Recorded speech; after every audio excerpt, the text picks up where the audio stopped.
Hello everyone, welcome to Perfection IS. Today in this video we'll discuss one question from ethics paper which is a part of our ongoing Samarpan program. So today the question is from ethics. So question is, explain the difference between faith and belief with suitable examples. Now this type of questions carry 150 words. तो आपको 150 words पे लिखना है. Ethics का जो question आते हैं apart from case studies you have to write in the word limit. It is a stipulation given by UPSC. So 150 word पे लिखना है. 170 तक हो सकता है, you can extend it to 170, but we need to keep it under और wrap it up under 150 to 170 words. So यहाँ पे ये जो दो वर्ड्स है फेथ और बिलीफ, दीज टू वर्ड्स हम अपने लाइफ में, अपने डेली लाइफ में भी यूज करते हैं. And these two words are also mentioned, if you see carefully, these are mentioned in preamble. ठीक है, ये दोनों वर्ड हमारे प्रियम्बल में मेंशन्ड है. सो इस दोनों वर्ड का एग्जैक्ट डिफरेंस क्या है? अब एक दूसरे को इंटरचेंजेबली यूज कर सकते हैं अपने लाइफ में, अपने डेली लाइफ में, but there is a difference. We will explain the difference with an example. So intro में हम ये चीज लिख सकते हैं कि these two words are mentioned in the preamble of our constitution. हम कॉन्स्टिट्यूशन का एक रेफरेंस देते हैं जो कि हम इंट्रो में we can add it. And also will write these two words we often associate with trust and confidence. Basically जो जनरल मतलब इसका होता है, बिलीफ और फेथ किसके ऊपर है, इसका मतलब ये है कि हमारा कहीं ना कहीं उनके ऊपर ट्रस्ट है या फिर कॉन्फिडेंस है. ये तो जनरल हो गया. But there are differences in the context they are use. कौन से कंटेक्स्ट में ये यूज करना है, वहीं पे ही इन दोनों वर्ड का डिफरेंस आ जाता है.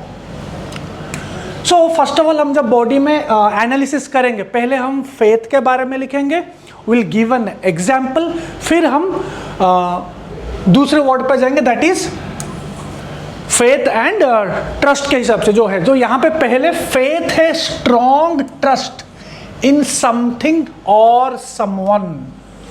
Now here the word is strong. बहुत ही strong trust है जिसका, वहां पे हम वर्ड यूज करते हैं faith.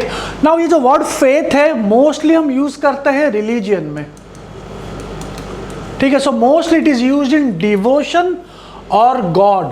हम अपने लाइफ में इस वर्ड को हम ह्यूमन के साथ भी यूज करते हैं, जो कि गलत है. इसका रियल जो मीनिंग है वो नहीं है. So mostly it is used in devotion और गॉड. और सबसे बड़ी चीज, जब हम वर्ड फेथ यूज करते हैं तो इसका मतलब वहां पे no scientific evidence is required. हम बिल्कुल एक ट्रस्ट करते हैं उसके ऊपर without any kind of merit associated. Merit हो सकता है बट साइंटिफिक एविडेंस नहीं है. ठीक है, और जिसका साइंटिफिक एविडेंस नहीं है उसका एक एग्जाम्पल है, सबसे बड़ा एग्जाम्पल है गॉड. जो गॉड यहाँ पे है, जो हमारे यहाँ गॉड को हम पूजा करते हैं, तो उसका गॉड को आज तक किसी ने देखा नहीं है. Nobody has seen God. So we should always use the word faith in God. It is not belief in God, it is faith in God. So यहाँ पे जब हम एग्जाम्पल देंगे कि गॉड में हम यूज कर सकते हैं, so nobody has seen God. There is no scientific evidence of the physical presence of God. किसी ने भगवान को देखा नहीं है, लेकिन फिर भी हम भगवान के ऊपर ट्रस्ट करते हैं. जनरली हम ट्रस्ट करते हैं. I am not talking here about atheist, जो कि ट्रस्ट करते हैं, उन्हीं के बारे में यहाँ पे बात होती है. और कहीं ना कहीं ये जो फेथ टर्म है ये हमेशा मोर और less it is static. It means faith कम नहीं होता है. तो ये बहुत ही स्टैटिक है. हम भगवान के ऊपर जो भरोसा करते हैं, जो भरोसा करता है वो कहीं ना कहीं हमेशा भरोसा करता है, इरेस्पेक्टिव ऑफ वो भगवान को कुछ भी मांगता है और मिलता नहीं है, फिर भी वो भगवान के ऊपर भरोसा रखता है. बिकॉज वहाँ पे एक फेथ एसोसिएटेड है. हमारे हर आदमी का एक रिलीजन के साथ, उनके रिलीजन के साथ एक फेथ एसोसिएटेड है, जो कि कहीं ना कहीं प्रूवन नहीं है.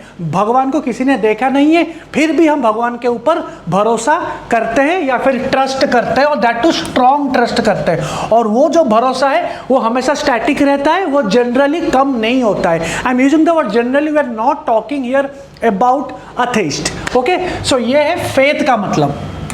दूसरे वर्ड पे चलते हैं जिसका वर्ड नाम है बिलीफ.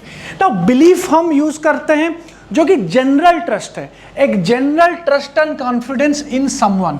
नाउ ये जो जनरल ट्रस्ट एंड कॉन्फिडेंस आता है, ये बेसिकली ट्रस्ट एंड कॉन्फिडेंस, ये जनरल ट्रस्ट एंड कॉन्फिडेंस आता है साइंटिफिक एविडेंस से। यहां पे एक एविडेंस का होना जरूरी है, जिसको हम स्पेशली विथ प्रूफ बोलते हैं। अगर किसी प्रूफ में एक आदमी आपको अच्छा लगता है तो वहां से आपका ट्रस्ट बिल्ड होता है, और वहां पे हम यूज करना पड़ेगा बिलीफ वर्ड, ठीक है। So it is used in general context. जब हम एग्जाम्पल इसका लिखेंगे, so belief is used with persons, वो हमेशा पर्सन के साथ यूज होता है। It is not used with God, भगवान के साथ हमेशा फेथ वर्ड यूज होता है, और यहां पे हमेशा बिलीफ वर्ड यूज होता है। सो यहां पे it does not imply devotion, यहां पे कोई डिवोशन का नहीं है, बिकॉज यहां पे हर चीज प्रूफ के साथ होगा। पर्सन, आप अगर किसी पर्सन, कोई भी पर्सन को, कोई भी चीज हो सकता है, आप अगर उसको अच्छा लगता है तो हमेशा क्या होता है, एक एविडेंस के आधार पे ही आपको अच्छा लगेगा, एक प्रूफ के आधार पे आपको अच्छा लगेगा। For example, you like someone, you like a teacher, you like anything, it is always based on some proof attached to it. So वहां पे हम लिख सकते हैं बिलीफ, ठीक है। सो यहां पे गॉड का कोई लेना देना है नहीं।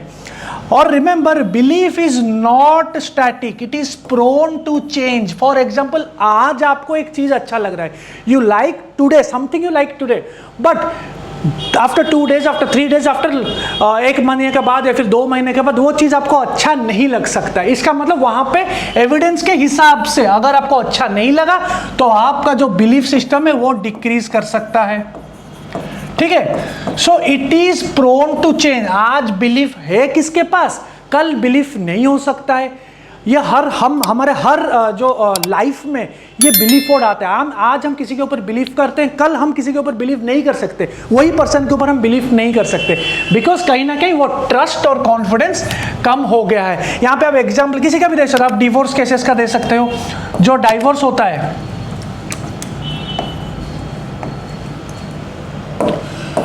जो डाइवोर्स होता है, तो वहां पे भी हम लिख सकते हैं कि आज, क्योंकि जब शादी होती है तो कहीं ना कहीं एक एविडेंस के ऊपर हम शादी करते हैं, लेकिन उसके बाद जब वो ट्रस्ट कम हो जाता है तो it leads to divorce also और सेपरेशन ऑल्सो। सो वो वाला एंगल भी हम यहाँ पे लिख सकते हैं। So I think that's it for today's class. Thank you.